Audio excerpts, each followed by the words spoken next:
Thank you so much for tuning in today. I want to do devotion with you guys today, and let's start. Before I start, I want to just to give you a quick update. When we actually talk about following God, discipleship, reading Bible, or even helping other people, show us so much integrity, that show us so much personal connections, because in some point somewhere in the past somebody helped us so that we can come to know him. And I had a wonderful experience with some of the people that I have been helping, and two people gave life to Jesus, and that's something really exciting. And going through this fasting seasons and praying, that really motivated me. My thought was really motivated that I intentionally want to involve with the people and want to help them and want to share the gospel. So just want to encourage you guys as well today in this devotions. And let's start now. So I have, when I call you, you answer the mercy and healings. You will not fail to forgive me when I humble myself before you. Where my sin increased, your grace abounded all the more.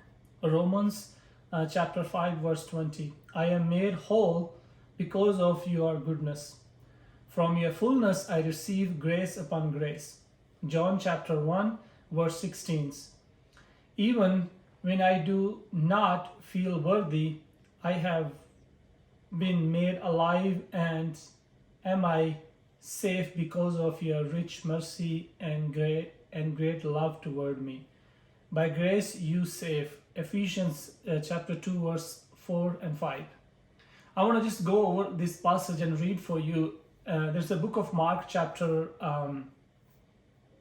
7 verse 34, and I want to read that passage, and I want to just encourage you today that you can live a better life, healthy life, trusting God and following him from your heart, not just from your tongue. And it says, and from there he arose and went up to the regions of Tyre and Sidon. And he entered a house he did not want anyone to know yet. He could not be hidden.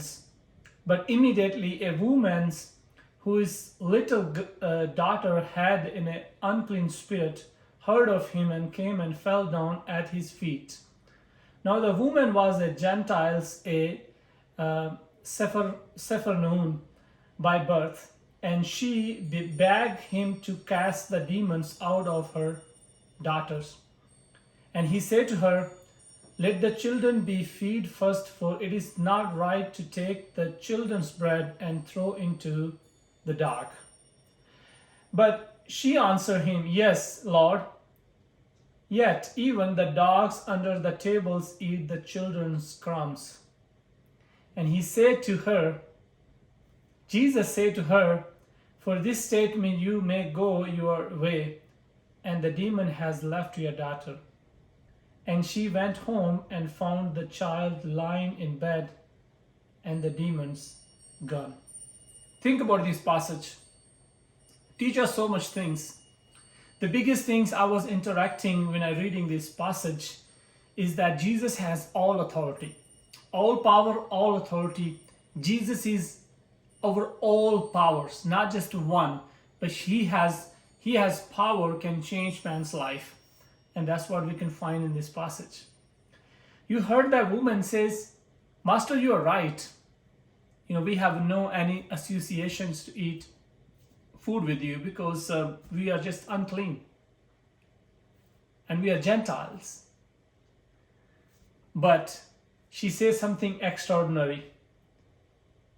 The children be fed first, for it is not right to take the children's bread and throw into the dogs. But she answered him, yes, Lord, yet even the dogs under the tables eat the children's crumbs, which mean leftover.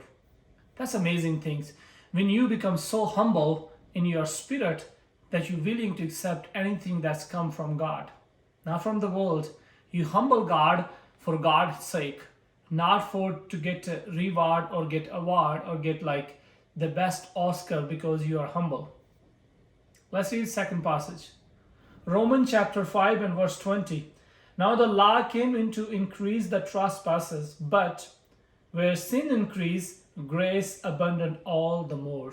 Which means where a lot of sin is, there's also a lot of grace as well. And Roman chapter really emphasized a lot of like condemnations, a lot of redemptions, a lot of healings, a lot of like restorations, because that chapter is just amazing chapter.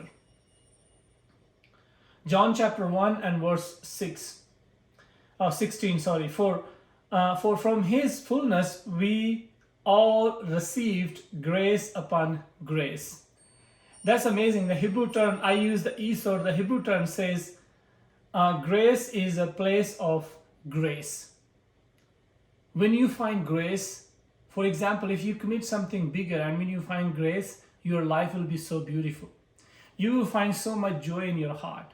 And once your heart is filled with the gospel and joy, you are free. You're excited about your life. You are joyful about your life. You have a meaning and purpose in your life. And that's what is emphasizing. Maybe a couple more passages for you. Ephesians chapter 2 and verse 4, 5, But God being rich in mercy. Wow, God being rich in mercy because of the great love with which He loved us. Even when we were dead in our trespasses, that's amazing. Made us alive together with Christ. By grace you have been saved. You know, we see the law is a big thing. When you talk about the law, you think about some of the rules you have to follow. But the grace that God gives us is the most delicious and most wonderful things that we can experience in our spirit. Because grace changed everything. Jesus' death changed everything, all of our life. So I hope this devotion will encourage you today. Be joyful, be great, be joyful, be glad today, and be focused because Jesus loves you. Enjoy and have a wonderful day.